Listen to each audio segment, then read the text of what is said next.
Buenas noches a todos los hermanos, que el Señor les bendiga. Continuamos con nuestro estudio de San Juan, el capítulo 6.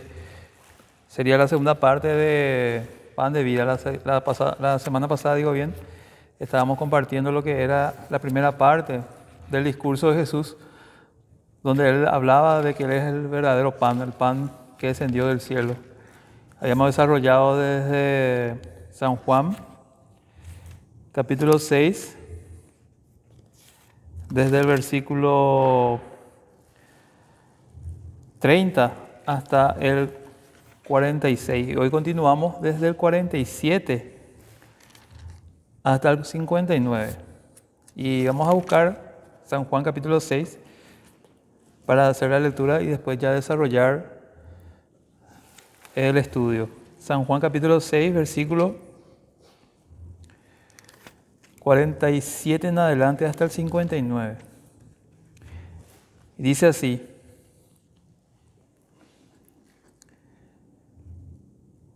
de cierto os digo, el que cree en mí tiene vida eterna. Yo soy el pan de vida. Vuestros padres comieron el maná en el desierto y murieron. Este es el pan que desciende del cielo, para que el que de él come no muera. Yo soy el pan vivo que descendió del cielo. Si alguno comiere de este pan, vivirá para siempre. Y el pan que yo daré es mi carne, la cual yo daré por la vida del mundo. Entonces los judíos contenían entre sí, diciendo: ¿cómo puede éste darnos a comer su carne? Jesús le dijo: de cierto os digo, si no coméis la carne del Hijo del Hombre y bebéis su sangre, no tenéis vida en vosotros. El que come mi carne y bebe mi sangre tiene vida eterna, y yo le resucitaré en el día postrero. Porque mi carne es verdadera comida y mi sangre es verdadera bebida. El que come mi carne y bebe mi sangre, en mí permanece y yo en él. Como me envió el Padre viviente y yo vivo por el Padre, asimismo el que me come, él también vivirá por mí. Este es el pan que descendió del cielo, no como vuestros padres que comieron el maná y murieron. El que come de este pan vivirá eternamente. Estas cosas dijo en la sinagoga, enseñando en Capernaum. Entonces vemos otra vez que Jesús continuaba dando su discurso a los judíos, a los religiosos, a todos los que se acercaban. Y Él continuaba haciendo énfasis en que Él es el pan de vida. Una y otra vez Él repite de que el que come del pan que descendió del cielo, que es Él, va a tener vida eterna. Yo le voy a resucitar, yo le voy a dar vida eterna. Entonces vemos que reiteradas veces Jesús daba esa explicación, y no solamente eso, sino que usaba la palabra desierto para darle más énfasis. Siempre cuando Jesús usaba esa expresión es porque es algo muy, muy importante, porque realmente es verdadero. Entonces, para empezar nuestro estudio, dice la introducción: en el estudio anterior consideramos la primera parte de la respuesta que Jesús dio a la afirmación que habían hecho los judíos: nuestros padres comieron el maná en el desierto, como está escrito, pan del cielo dio a comer. Allí vimos que el maná que sus padres habían recibido en el desierto solo era un símbolo del verdadero pan del cielo que Dios les estaba dando ahora, y que no era otro que su propio Hijo, el Señor Jesucristo. Por lo tanto, ellos debían ir a Él, o lo que es lo mismo, debían creer en Él. Jesús les dijo: yo soy el pan de vida. El que a mí viene nunca tendrá hambre, y el que en mí cree no tendrá sed jamás. Sin embargo, la multitud solo quería pan para satisfacer las necesidades de su cuerpo, y por eso rechazaron al pan de vida para el alma. Incluso quisieron forzar a Jesús para que se adaptara a sus expectativas religiosas y políticas, pero cuando vieron que no estaba dispuesto a complacerles, cambiaron radicalmente su opinión en cuanto a Él. Entonces, eso es lo que dice acá la introducción, ¿verdad? Jesús continúa hablando de que Él es el pan de vida, y vemos, como habíamos estudiado la otra vez el estudio, que esto comienza primeramente cuando Jesús estaba dando su enseñanza en el monte, que después a darle alimento a 5.000 hombres, sin contar hombres y mujeres y niños. Luego ellos reciben ese milagro. Cuando al día siguiente no le encuentran a Jesús, le buscan, pero con motivaciones equivocadas, no realmente por lo espiritual, sino por lo que ellos habían sido saciados, ¿verdad?, en su hambre carnal o material. Y ahora Jesús empieza a hablar de lo que es lo espiritual, que Él es el pan de vida. Y entonces continúa el discurso en el versículo 47 que dice: de cierto os digo, el que cree en mí tiene vida eterna. Creer es entregar la vida a Cristo, que trae aparejada la posesión del Hijo por el que cree. Poseer a Jesús, en quien está la vida, es tener vida eterna. La esfera de la muerte propia del hombre, no regenerado a causa del pecado, desaparece absorbida por la vida que es Cristo mismo. Tener vida eterna es estar exento de condenación, porque ya la vida, esto es Cristo mismo, murió nuestra muerte, para que nosotros tengamos su vida, en la que no hay condenación, puesto que la responsabilidad penal del pecado fue asumida por el Hijo de Dios en la cruz. Entonces, ¿qué es lo que hizo Jesús? Él vino a este mundo en forma de hombre, como dice en Filipenses 2, para tomar nuestro lugar, el lugar que nosotros merecíamos tener por nuestro pecado, porque nacimos siendo pecadores y eso trae una condenación a nosotros, que es la muerte eterna. Pero Jesús, por amor a nosotros, vino y tomó nuestro lugar. Por eso que creyendo en Él, también tenemos la vida que Él tiene, porque Él sabemos que venció la muerte. Él murió, pero al tercer día resucitó. Entonces, todos los que creemos en Cristo Jesús también tenemos esa recompensa, de que todos vamos a morir por la consecuencia de nuestro pecado. Pero si morimos con Cristo, tenemos la garantía que vamos a resucitar para vida eterna. Entonces, eso es lo que dice: de cierto os digo, el que cree en mí tiene vida eterna. En el versículo 48 dice: yo soy el pan de vida. Vemos que reiteradamente Jesús hablaba de eso: yo soy el pan de vida, el que cree en mí va a tener vida eterna. Esto lo decía una y otra vez para que les quedara claro a ellos su mensaje, y que realmente esto era muy importante, que era algo que ellos debían saber. Entonces ellos escuchaban lo que Jesús decía y Él reiteraba una y otra vez. Eso pasa muchas veces en todos los ámbitos, ¿verdad? Cuando alguien te reitera algo muchas veces, te lo dice una y otra vez porque quiere que aprendas eso, porque quiere realmente que sepas de lo que está hablando. Y aquí también Jesús estaba haciendo eso. Él estaba dando a entender que no había duda realmente de que lo que Él decía era veraz, y que cuando Él se refería a sí mismo como el pan de vida. Dice acá: el modo de alcanzar la vida eterna es creyendo, viniendo a Cristo. Esto prepara la enseñanza que seguirá luego, vinculado a la vida eterna, con el pan de vida. Creer en Él será comer de Él. Los antiguos comieron del maná en el desierto y mantuvieron la vida. Aquel pan dado por Dios alimentaba al pueblo a sí mismo. El pan que descendió del cielo da vida al mundo. Los que estuvieron en el desierto, ellos recibieron el maná, pero al fin y al cabo hubo un momento que de igual manera, aunque esto les daba alimento para vivir, tuvieron que morir. Pero Jesús dice que es el pan de vida que nos da algo diferente. El que come del pan de vida tiene la garantía de que no va a morir eternamente, sino que cuando muere físicamente, después vive eternamente con Cristo Jesús, ¿verdad? Entonces lo que Dios nos da es algo que es eterno, que permanece. Entonces eso es lo que le dice Jesús: yo soy el pan de vida. Y ahora dice el versículo 49: vuestros padres comieron el maná en el desierto y murieron. Jesús le dice: yo soy el pan de vida, el que come de mí tiene vida eterna. Los que comieron el pan del desierto ciertamente era una bendición que ellos recibieron de Dios, pero aún así ellos murieron. Era algo que solamente podía darle alimento para una vida o para lo que ellos vivieron en este mundo, ¿verdad? Pero todos sabemos que morimos porque estamos con esa condenación por causa del pecado. Por cuanto todo pecado es destituir la gloria de Dios, y la paga del pecado es la muerte. Pero el que come de Cristo, del pan de vida que es Él, el que cree en Él, dice que puede vencer ese obstáculo, esa condenación que teníamos. Por eso dice: vuestros padres comieron el maná en el desierto y murieron. Si comer el maná era esencial para mantener vivo o para mantenerse vivo, no era menos cierto que la ingestión de él no preservaba de la muerte. Aquellos que estaban presentes, inducidos con toda seguridad por los religiosos, pidieron a Jesús que le diera un alimento o que hiciera un milagro como el del maná. Por esa causa el Señor les dice: yo soy el pan de vida. En la parte ellos le pidieron señal, danos de comer de ese maná. Pero realmente Jesús lo que le ofrece es algo mucho mejor de lo que ellos recibieron cuando fueron alimentados en el monte.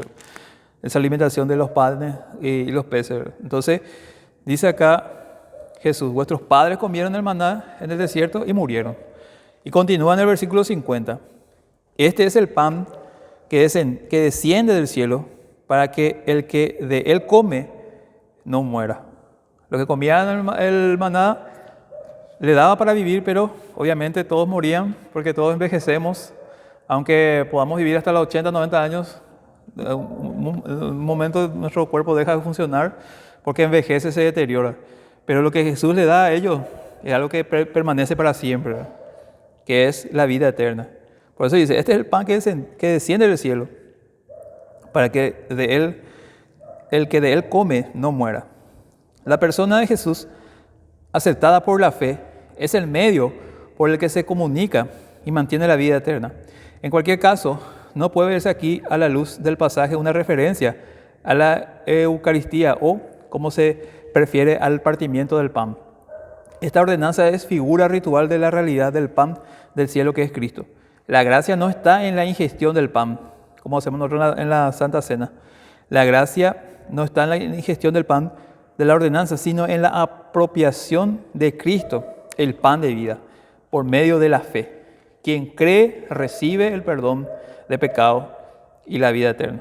Entonces Jesús dijo: este es el pan que descendió del cielo. Jesús no se refiere acá a lo que él después habló de la Santa Cena, que se hacía como un recordatorio de lo que él iba a hacer por nosotros en la cruz.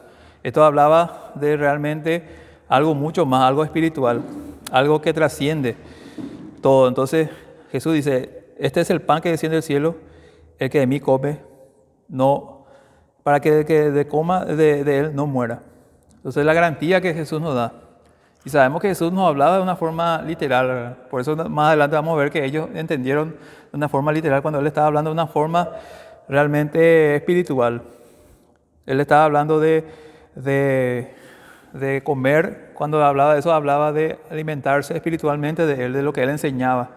Porque Él vino a este mundo y empezó a enseñar todo lo que el Padre le dio para que enseñara a su pueblo. Y lo que ellos debían hacer era creer en lo que Él enseñaba y vivir eso para tener la garantía que Él mismo daba de una vida eterna con Cristo, ¿verdad? Tener fe en Jesús, creer en lo que Él es el Mesías, que Él es el Cristo. El versículo 51 dice: yo soy el pan vivo que descendió del cielo. Si alguno comiere de este pan, vivirá para siempre. Y el pan que yo daré es mi carne, lo cual yo daré por la vida del mundo. Dice: la carne del Hijo del Hombre apunta a la redención llevada a cabo por Él en la cruz. Como dice el doctor Lacueva, antes se había comparado a sí mismo al pan, que es alimento necesario, ahora a la carne, que es alimento delicioso. No puede presentarse aquí que las palabras de Cristo confieren al discurso un elemento sacramental, refiriéndose con eso al pan en que descansa la ordenanza de la Santa Cena.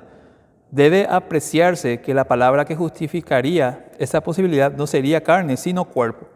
Las palabras de Jesús tienen un alcance universal de salvación, porque no solo se da en sacrificio salvador por los judíos, sino por los gentiles, por la vida del mundo. Entonces Jesús dice: yo soy el pan vivo que descendió del cielo. Si alguno comiere de este pan, vivirá. Ahora le agrega otra cosa más: vivirá para siempre, y el pan que yo daré es mi carne, la cual yo daré por la vida del mundo. Ahí hablaba del sacrificio que Él iba a hacer en la cruz. Por eso Él vino en forma de hombre. Sabemos que Dios es espíritu, pero la segunda persona de la divinidad, ¿sí?, se hizo hombre, se hizo semejante a nosotros. ¿Para qué? para poder realmente pagar el precio que nosotros merecíamos pagar, que era la condenación. Es decir, Jesús vino a recibir nuestro castigo, pero como Él es sin pecado, pudo realmente vencer la muerte, resucitar y darnos a nosotros también vida eterna si creemos en Él. Entonces, por eso dice Jesús, yo me voy a dar por todos ustedes, para que el que crea en mi sacrificio y en el poder que yo tengo de dar vida, también pueda vivir eternamente conmigo. Entonces, eso es lo que dice Jesús, yo daré mi vida por este mundo. Entonces habla de una salvación que va a alcanzar a todos, no solamente a los judíos, porque hasta ese entonces los judíos creían que ellos eran los únicos merecedores de salvación y que los gentiles no merecían esa salvación. Pero vemos que cuando Jesús dice que voy a dar por el mundo mi vida, habla que esta salvación va a trascender inclusive lo que era Israel. Y eso vemos que nos ha alcanzado a nosotros. Por eso hoy conocemos a Cristo y creemos en Él. El versículo 52 dice, entonces los judíos contendían entre sí, diciendo, ¿cómo puede éste darnos a comer su carne? La incredulidad de Nicodemo era de ignorancia cuando dijo a Jesús, ¿cómo puede un hombre nacer siendo viejo? ¿Cómo puede hacerse esto? Aquí hay un uso rencoroso e incluso despectivo contra Jesús. Lo que ocurría es la conciencia de quienes no han sido llamados por el Padre y por tanto iluminados por el Espíritu para comprender las cosas de Dios. Mientras Cristo estaba hablándoles de la necesidad de la aprobación de Él como Salvador por medio de la fe, ellos entendían un acto de antropografía, que es la costumbre humana de comer carne de la misma especie, al decirle que tenían que comer su carne. Entonces ellos entendían de una forma literal, pero a diferencia de Nicodemo, que hacía una pregunta sincera de querer saber más, ellos hacían una forma despectiva, una forma de desprecio, ¿verdad? Como diciendo, ¿qué es lo que estás diciendo? ¿Cómo propones que comamos de tu carne? ¿Verdad? Entonces, ni siquiera ellos tenían un deseo de hacer una pregunta de una forma de duda y de querer aprender más como Nicodemo. Lo hacían de una forma de desprecio. Entonces, por eso decía, ¿cómo puede éste darnos a comer su carne? Lo decían de una forma irónica, sarcástica. El versículo 53 dice, Jesús le dijo, y le responde Jesús, de cierto os digo, si no coméis la carne del Hijo del Hombre y bebéis su sangre, no tenéis vida en vosotros. Sobre esto escribe el doctor Lacueva, ¿qué se entiende por comer su carne y beber su sangre? Es cierto que significa, ni más ni menos, creer en Cristo, pues que creer en Jesús incluye estas cuatro cosas que el comer y beber implican. Primero, un apetito por Cristo, pues este comer y beber comienza siempre por un hambre y sed de justicia. Segundo, apropiarnos de la obra de Cristo. De poco sirve el mirar la carne si no se come. Tercera, deleitarse en Cristo y en la salvación que Él nos trae. La doctrina de Cristo crucificado ha de sernos comida y bebida que nos sirva de alimento para el espíritu y de tema para nuestra predicación y nuestro testimonio. Y cuarta, depender de Cristo para nutrir nuestra vida espiritual a fin de adquirir crecimiento y robustez espirituales. En otras palabras, vivir del modo como vivimos físicamente del alimento que tomamos. Esto sería la explicación, ¿verdad? Cuando después instruyó unas señales sensibles que representasen nuestra comunión en los beneficios de su muerte, escogió el pan y el vino, que son para comer y beber, e hizo de ellos símbolos y recordatorios. Haced estas cosas en memoria de mí. Entonces Jesús le dijo a ellos, si no coméis la carne del Hijo y no bebéis su sangre, no tenéis vida eterna. Él estaba hablando de, si ustedes no creen en lo que yo digo, en lo que yo enseño, no creen que yo soy el Cristo, el pan que descendió del cielo, el Mesías, entonces no pueden formar parte del reino de Dios. Así como ellos se burlaban de él, Jesús les responde tajantemente, si ustedes no creen en mí, no creen que soy el pan de vidas, no creen que mi sacrificio tendrá realmente efecto contra el pecado y que va a dar vida eterna, entonces ustedes no pueden formar parte de este reino. Entonces es importante y es vital para ser hijo de Dios, para tener vida eterna, creer en Jesús, en su sacrificio y en que Él nos da vida eterna. Como habíamos visto en el estudio anterior, Jesús mismo hablaba, yo le resucitaré en el día posterior. Él mismo da garantía de que nos va a dar vida eterna si creemos en Él. ¿Por qué? Porque Él es Dios y Él tiene autoridad sobre la muerte. Versículo 54, continúa Jesús diciendo, el que come mi carne y bebe mi sangre tiene vida eterna y yo le resucitaré en el día posterior. Vuelvo a recalcar lo que habíamos estudiado la semana pasada, donde Jesús, Él mismo dice, yo me voy a hacer cargo de dar vida a aquellos que creen en mí. ¿Por qué? Porque yo soy Dios, porque yo tengo autoridad sobre la muerte. Por eso Jesús le dijo en San Juan 11 a María, a Marta, cuando Lázaro murió, que yo soy la resurrección y la vida. El que cree en mí, aunque esté muerto, vivirá. Porque Él es Dios y tiene autoridad sobre la muerte y puede dar vida a aquellos que creen en Él. Dice, la vida eterna se concreta definitivamente en la resurrección. Nuestra vida está escondida con Cristo en Dios. Cuando un cristiano pasa por la experiencia de la muerte física, parte para estar presente con Cristo, como está en Filipenses 1:23.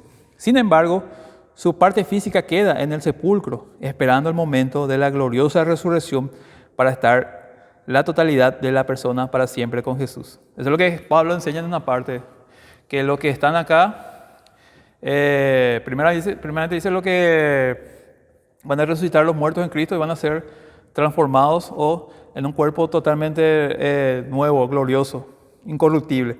Pero lo que estemos acá, cuando venga Cristo, vamos a ser transformados, dice, también a un cuerpo incorruptible.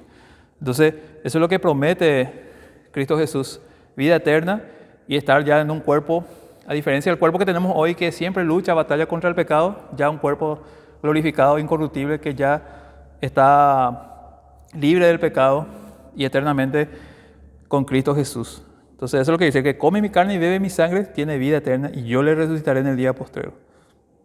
Versículo 55 dice, porque mi carne es verdadera comida y mi sangre es verdadera bebida, digo bien.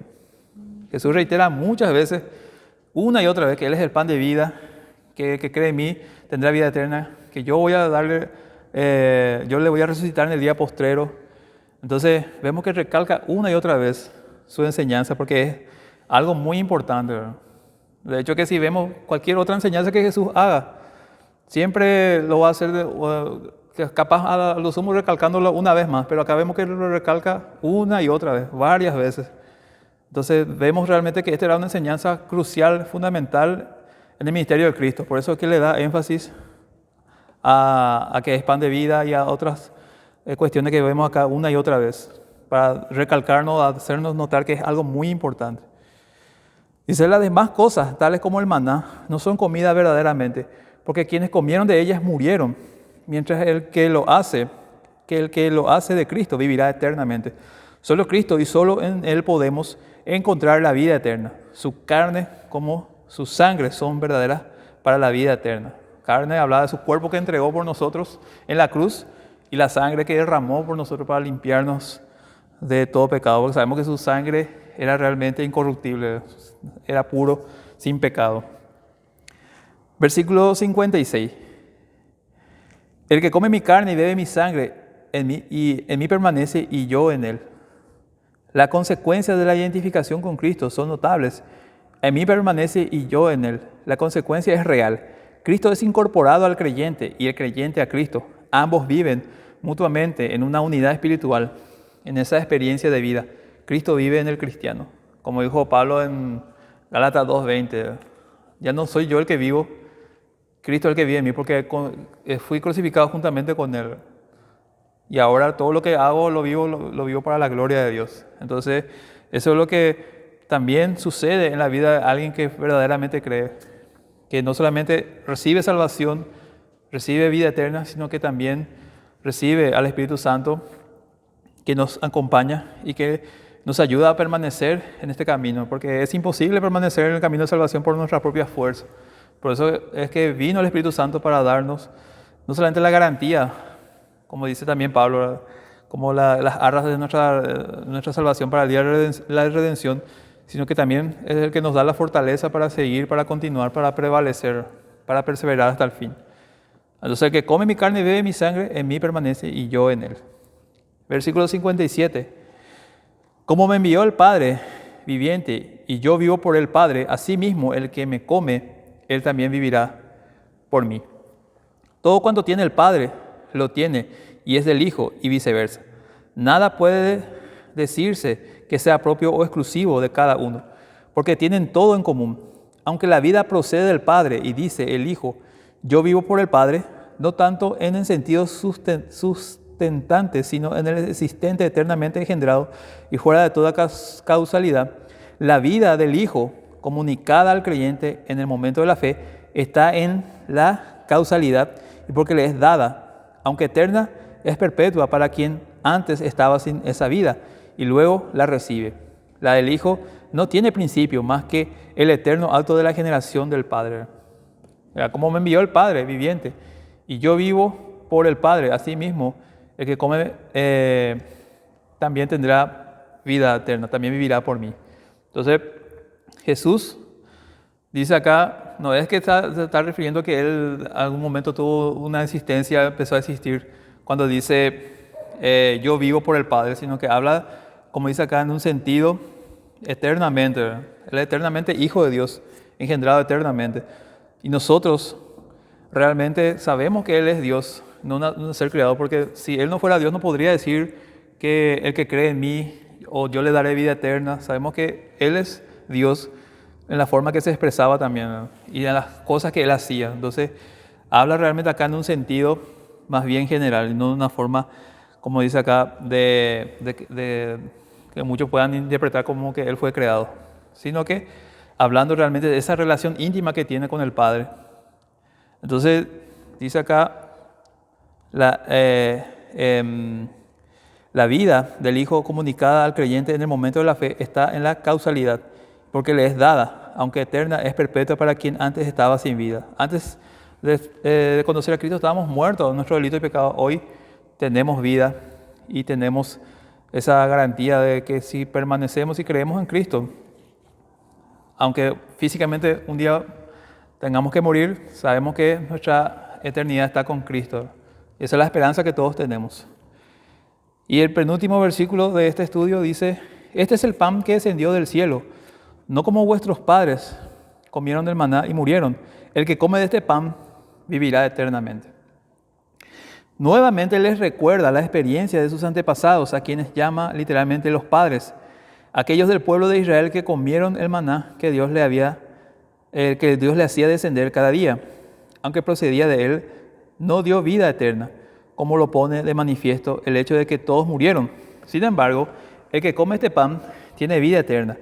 Como se dice antes, los creyentes reciben la vida eterna por unión vital con Cristo. De ahí que en sus últimas palabras de las recogidas por Juan, vuelva a insistir sobre la necesidad de comer del pan de vida para alcanzar la vida eterna. Como quiera que Él vive, así quienes están en identificación con Él viven también. Es decir, que los que viven para Cristo también viven como Él.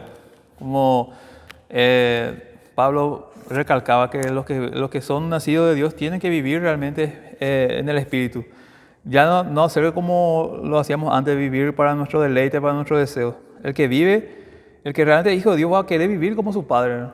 Por eso nosotros siempre seguimos el ejemplo de nuestros padres. Y el ejemplo es lo que siempre va a marcar la diferencia, no lo que uno pueda decir. Uno puede decir a su hijo que tiene que portarse correctamente, pero si el padre no se comporta correctamente, el hijo siempre va a seguir el ejemplo que el padre le da. Y así también nosotros, si somos verdaderos hijos de Dios, vamos a seguir los pasos de nuestro Padre que nos enseña realmente con ejemplo.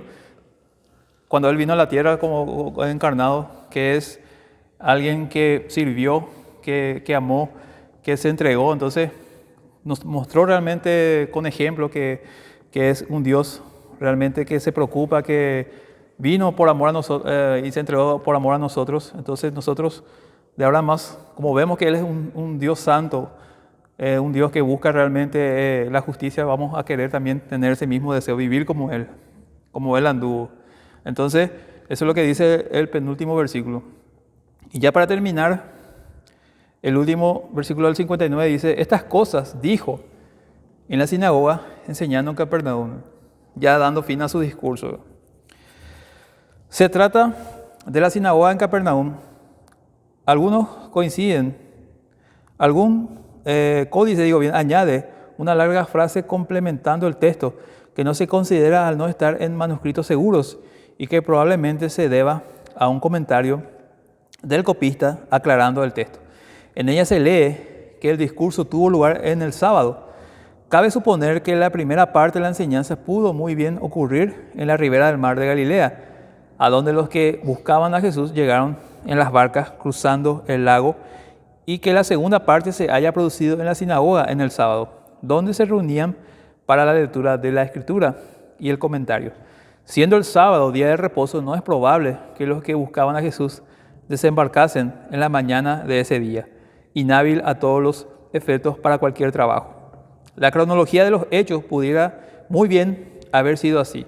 El jueves se hizo el milagro de la multiplicación de los panes. El viernes encontraron por la mañana a Jesús, que respondió al requerimiento de la gente que preguntaba cómo había llegado allí, y el sábado se completó la enseñanza en la sinagoga. Les da una explicación de que cómo se pudo haber dado la cronología, porque sabemos que el sábado era imposible que ellos hubieran acercadose en las barcas, siendo que en ese día no se podía hacer absolutamente nada, sabiendo ya cómo eran también la enseñanza ya en aquel tiempo de los religiosos, que añadieron muchas cosas más al día del reposo que no eran lo que Dios estableció. Entonces así termina el discurso de Jesús de que Él es el pan de vida. Es muy amplio, muy extenso. Entonces eso nos hace ver realmente que era algo muy importante que Jesús quería enseñar. Por eso es que le dedicó mucho tiempo y dando énfasis una y otra vez. Y después ya, para terminar, vamos a estar compartiendo la semana que viene lo que pasa después de este discurso. Pero hoy culminamos con lo que enseña de Jesús como pan de vida. Entonces, así terminamos nuestro estudio hoy. Que el Señor les bendiga.